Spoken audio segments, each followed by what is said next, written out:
So we've got the hoist down from the ceiling, and got it cleaned up a little bit. A bunch of rat shit all over the top of it. So we got it cleaned up, and now what I want to do is come in with these pieces of angle and put those in place, and then I'm going to run a bolt through here and figure out where the pivot point is, so that the when I put weight on this thing, it doesn't just kick all the way up into one corner of the trolley and create problems.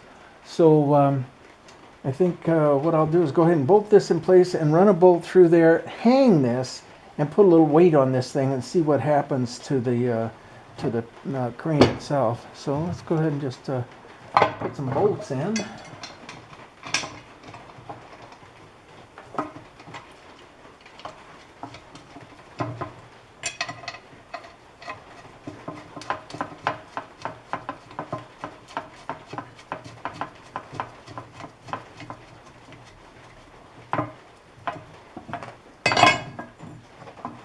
And then we'll run a single bolt through the top of this.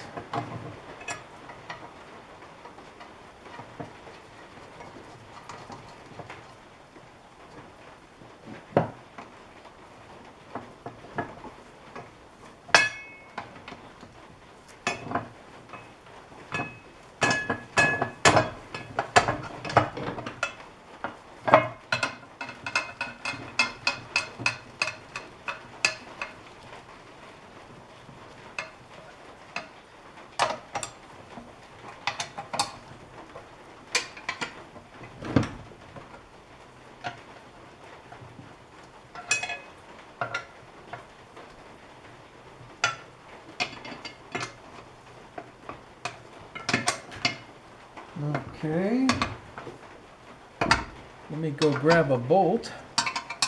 We'll put this, we'll hang this thing from something, or maybe we could just hang it from that little crane there. That'll hold a ton.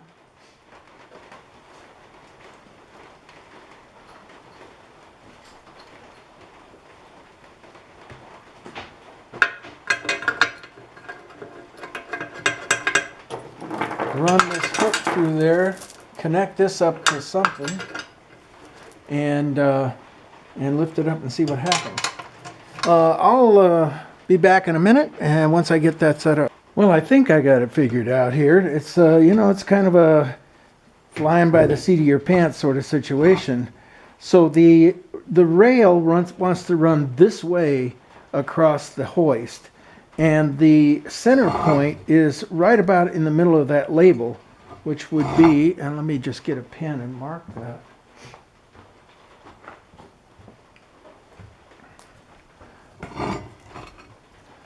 Which would be right about there. And then, and so I'm using, what is that, 3/8 as my base. And basically what we're going to do is drill some holes and then figure out some sort of system to be able to put the trolley in place here and have it unbolt and bolt back up. So I think what's going to happen, and I'm not totally positive, but I'm going to weld the bottom of the trolley together and then put the bolt through here and bolt the other side of the trolley. So that'll keep the trolley level, keep it from doing this, and then also keep it from doing this somewhat. Once we put a substantial amount of weight on it, the center point is right there. And other than having a substantial amount of weight on it, I don't care how it rides, as long as it rides back and forth. But it's when you put a lot of weight on it that you want it to be able to ride fairly smoothly. So what we're going to do is measure our holes, and we're going to have to get the bigger calipers for that.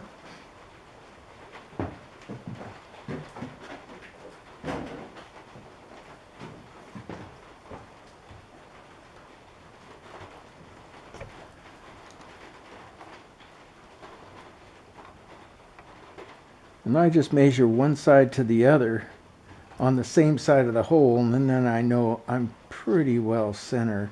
And plus, it's pretty this is not a super accurate situation. We're going to oversize the holes a little bit, so there's a little bit of movement in there. Once everything bolts down, then nothing's going to move.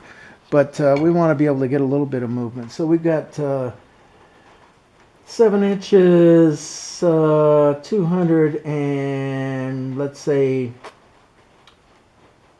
25, 250. So 7 1/4 inches is the one measurement. And then the second measurement is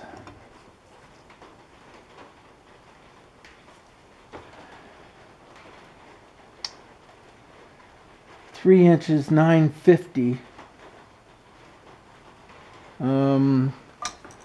Let's see. We got to write this stuff down. Okay, 7 inches and 1/4, and 3 inches and, well, we can probably just make it 4 inches and we're in good shape.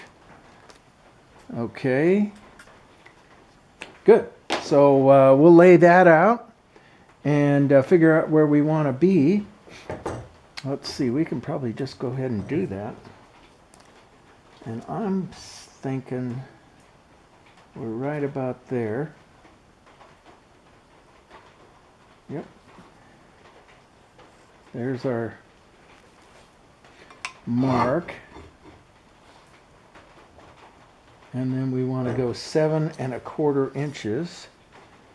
So 6, 7 1/4.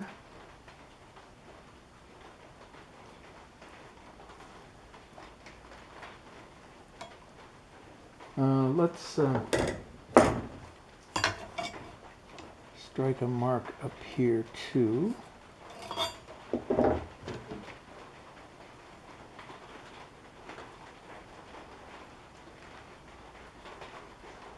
Seven and 1/4, and then we can strike a second mark here.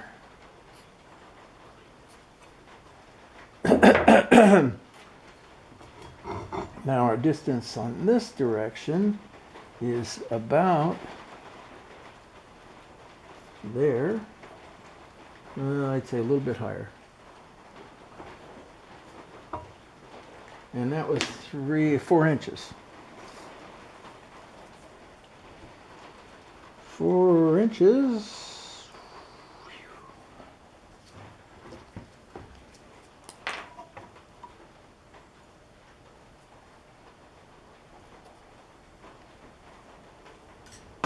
And so we've got a nice square edge to work from here. We can pretty much just kind of drop this in,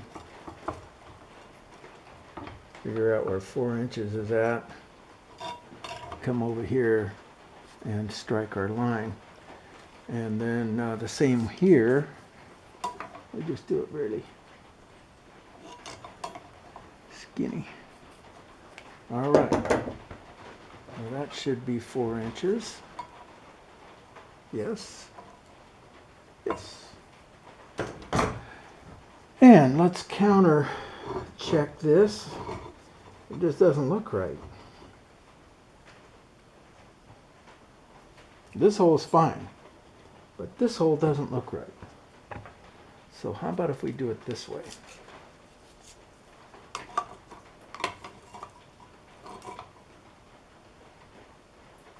Right? On the money. Okay. So we've got 4 holes to drill, and then we'll come in later and weld our trolley, our one side of our trolley to that. Maybe put a couple of support struts on there, because the whole thing is going to be held on with this one piece of steel. Of course, it'll all be bolted together fairly tight, but it'll still be just hanging off of this one piece. So we'll come in and on the back side of it, and kind of, I'll show you from here, I'll put a couple of gussets in that'll come down and strengthen that corner. Okay, so put a 1/2 inch drill in, and I know those are metric bolts that we're dealing with, so a 1/2 inch drill is going to give us lots of extra room. Let's bring this thing up a little bit.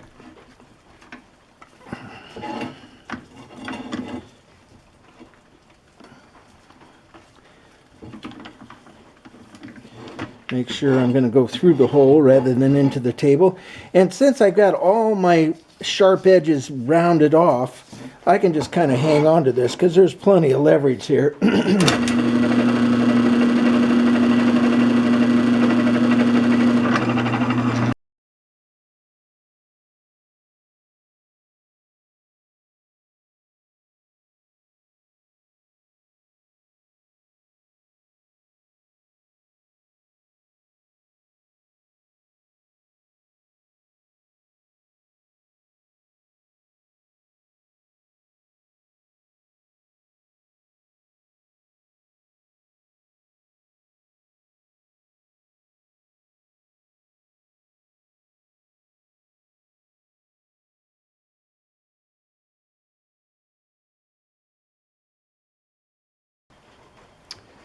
All right, so we've got our plate all set up here.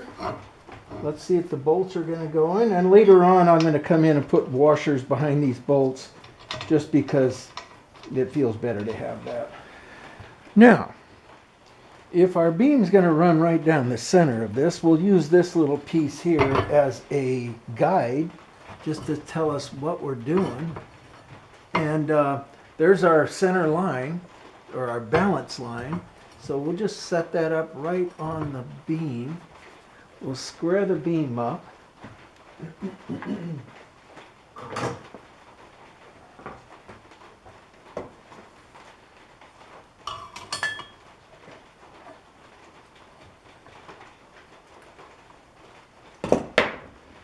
And then this part should fit so that the wheel sits just on the outside of the I-beam.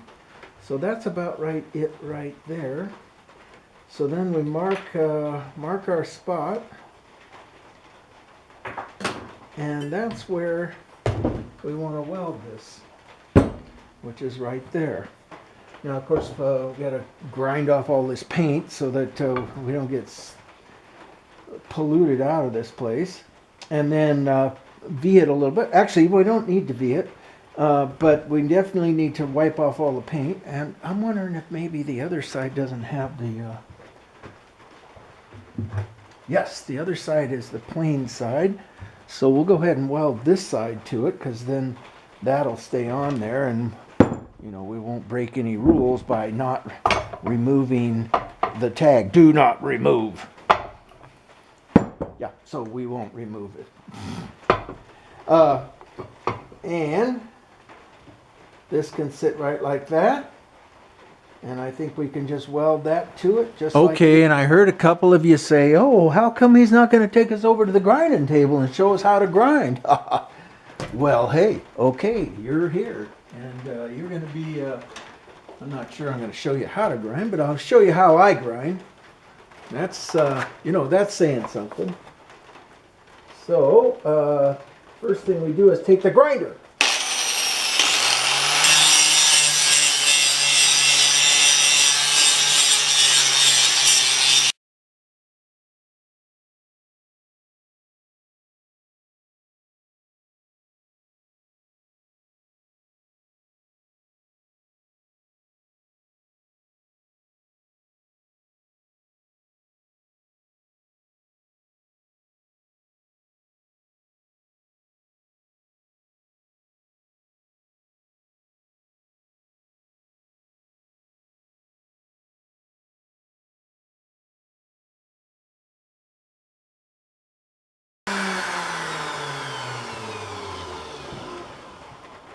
Okay, we got this piece done. I think I'm going to bring that other piece over and pull some of the rust off of that too.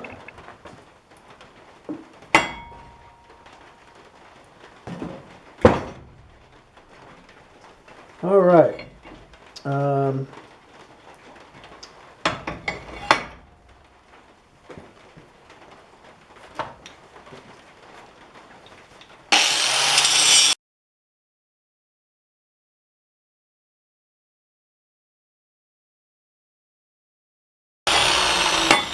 That ought to do the trick.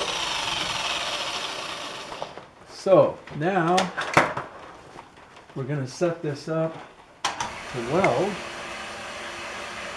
We've got our surfaces ground. We've got a nice 90-degree angle here. We need to come in, and I'm going to do a I'm going to arc weld that, just because arcing is so much stronger.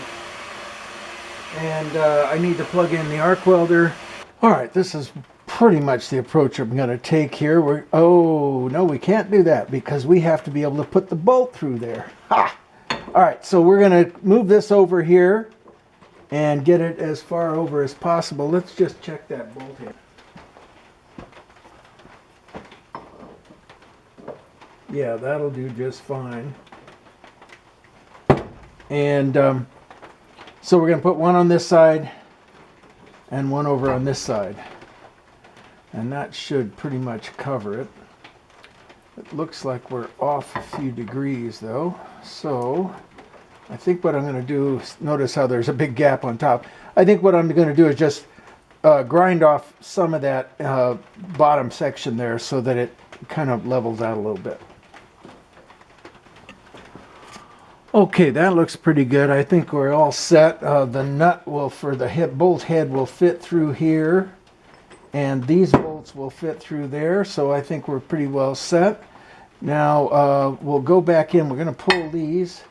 We're going to preheat this a little bit because it's freezing cold, and run a bead in here, and then put these clips back up and run a bead down the inside and outside of these clips. So let's preheat it.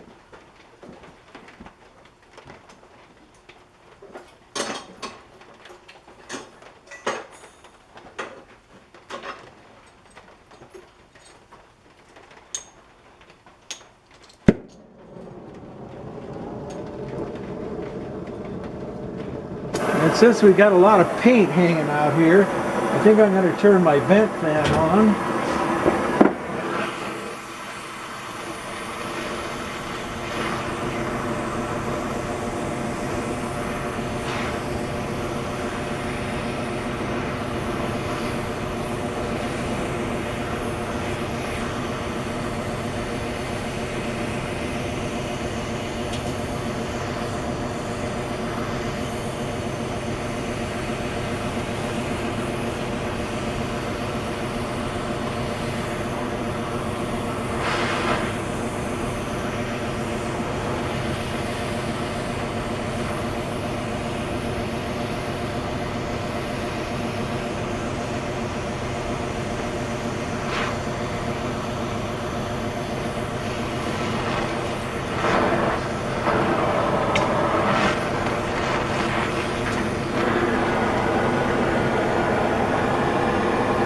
Yeah, that's pretty close.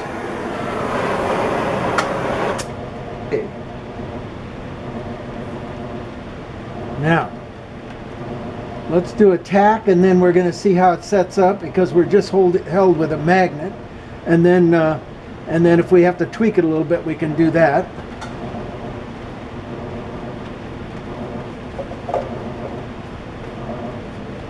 Put a glove on.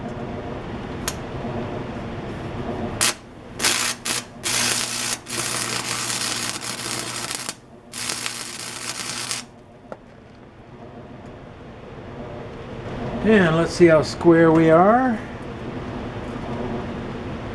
Looks pretty good. And how does this look?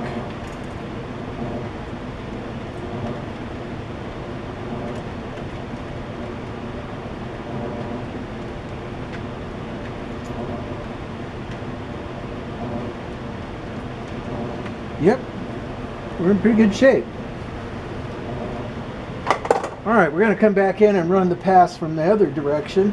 Well, actually, you know what? Now that I think of it, let's put a tack in the back, and that way we're locked in and it's not going to torque on us.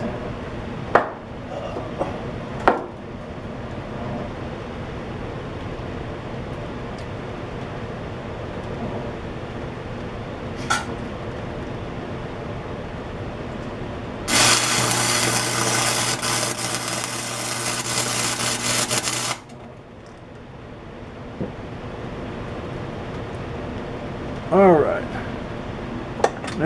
check it one more time.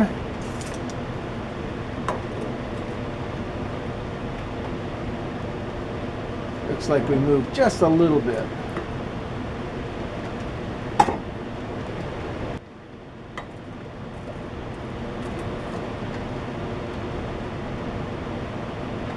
Now we moved a lot. But I think what I'm going to do is I'm going to pull this whole bead, and I'm guessing that's going to draw us over.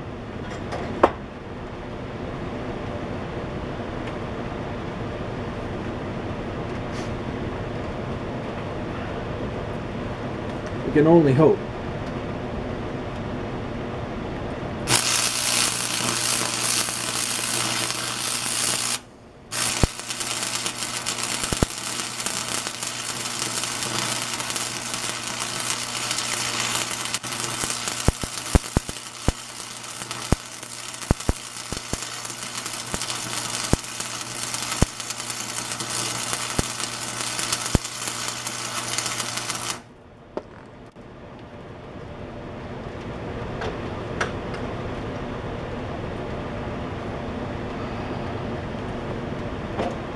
Okay, let's see what that did. Brought us right back.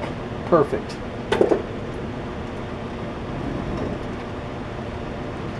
Now I think since we're back here, yep, just right. Yep. We'll go ahead and put the gussets in. And that'll lock it in place. Okay.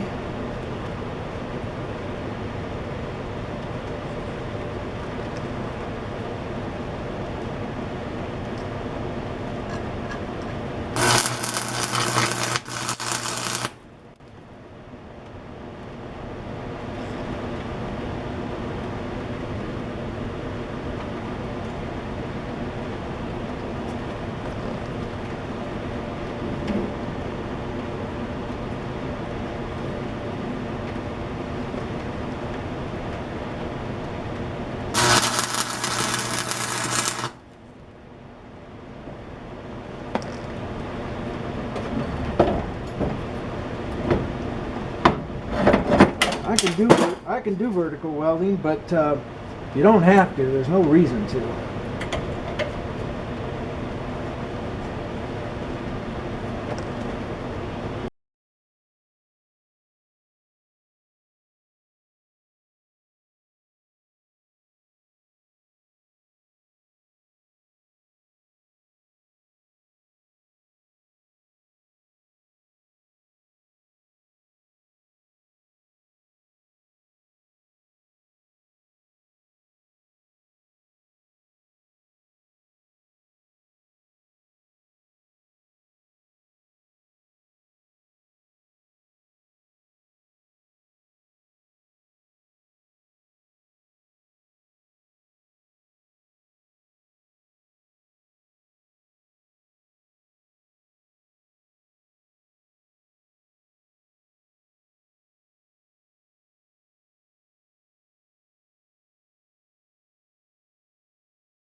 Okay, we're reasonably well cooled off. We've got our piece back in place here.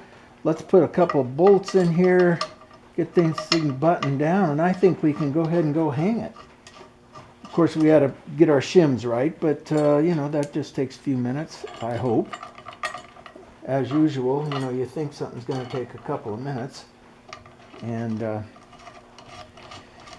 couple hours later, you're still working on it. That's not always true.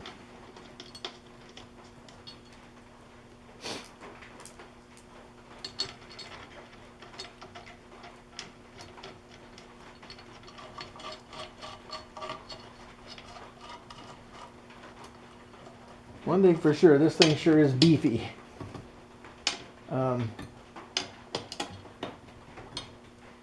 this little electric hoist is rated at 1,100 pounds, and I think this little junction right here could handle probably about 8 or 10 tons. So I think we're in good shape.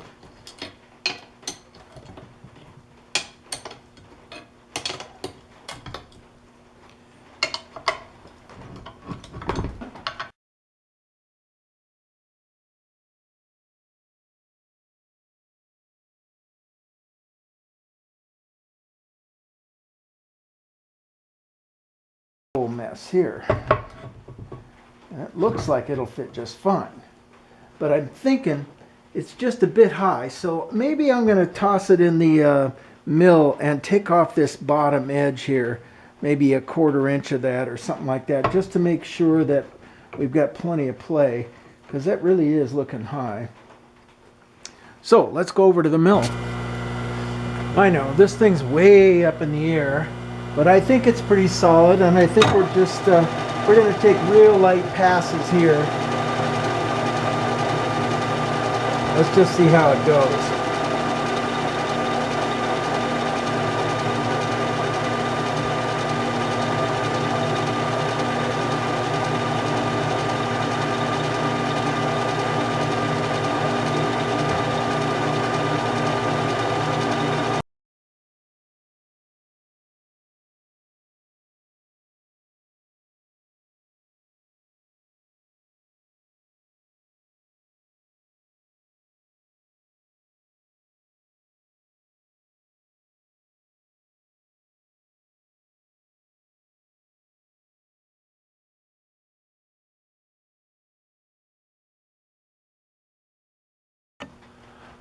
All right, we're going to pull another 40 from it because it was still, I mean, it was good, but it was not, it didn't have a gap. And if this thing is going to kind of run freely, I need to have that gap.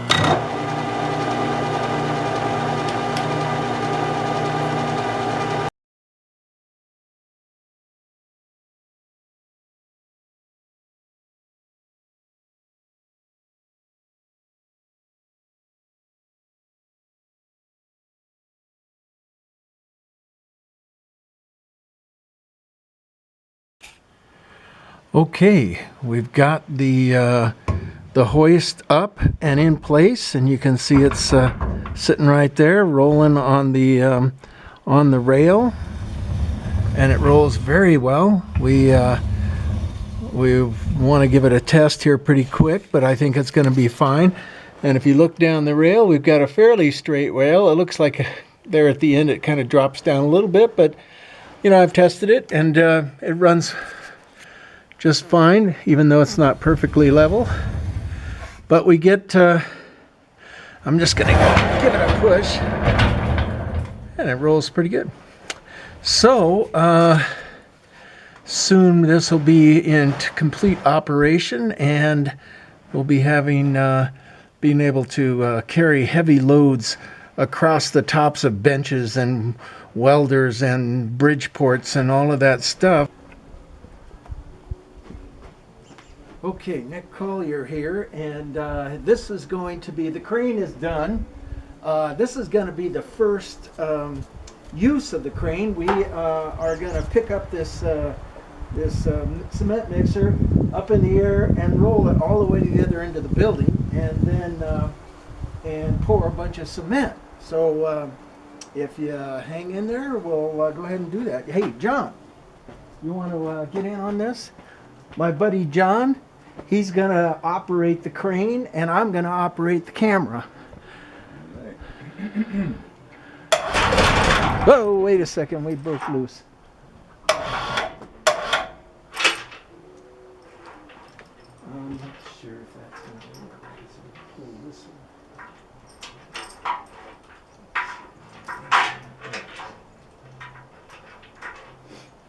All right, give that a try. All right, that looks pretty good. It's going up. We're going to disconnect from the tripod here and walk our way back as we go.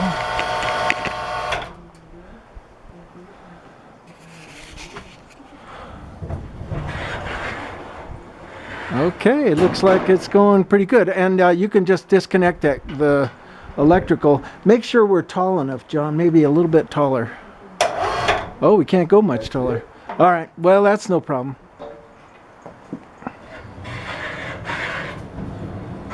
Oh, it rolls like a dream. Where do you want to take it? I want to try to get it all the way to the other end.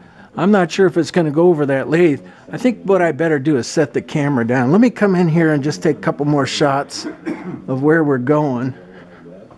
And then we'll set the camera down. And there's where we're going. And we'll be back in a minute. Even though everything else in this studio is an absolute disaster. Look at this welding area. It's filled with tools. And most of the tools come from this section right here that is now empty. And we got the pad of concrete in. And it came out pretty good. No major glitches. It's all fairly smooth and flat. We're happy. We got the concrete mixer back out using the crane or the hoist, and everybody's pretty excited.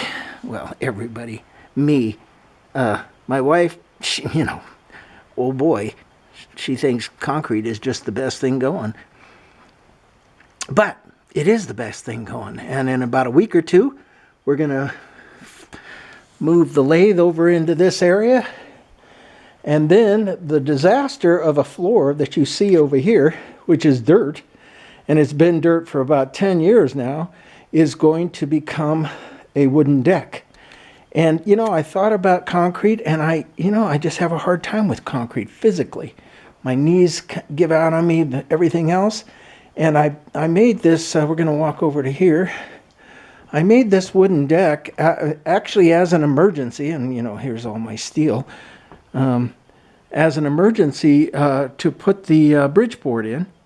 And the fact is that the deck worked out really well, and it's comfortable, and it has a little bit of give to it, and it's reasonably warm. So I'm going to come back in. We're going to spin around here, and this is going to be well, it has been the saw section for a long time. I don't know if you can see back here behind all of the steel. Let me turn a light on here. But you can see back in behind the steel, there's a kiln that I got, I don't know, about 10 years ago. And I had these great plans for this kiln, but it never happened. So later on this spring, I think what we're going to do is disassemble the kiln and extend the building out, probably another 5 feet beyond the kiln, and kind of have it swing around out into the forest there a little bit. And then we're going to take all the dirt that's on the floor, the dirt floor, as you can see, and move it out into that area and do a little landfill into that area, and then extend that part of the building into more of a kind of a steel sawing, welding, that sort of approach. So this whole section, the whole backside of the shop, and of course there's the welding area, but the whole backside of the shop, we're going to be moving the two kilns and get those put in some other place. And so this whole backside of the shop is going to be fairly open, so I can bring a 20-foot piece of steel in and drop it in one of the saws and cut it up and, do with it as I will. So, we're happy. It was a good day. Today's Saturday. And we got a pad of cement in here. Now we got to wait a week or two for it to really dry out well. And then we go ahead and rent a forklift and put the lathe in place. And for the first time, the lathe will actually be stable because it's sitting on dirt. I'm constantly going in and shimming it up in order to get it to square up. So, and a squared up lathe is very important. So, there we go. And we will talk soon.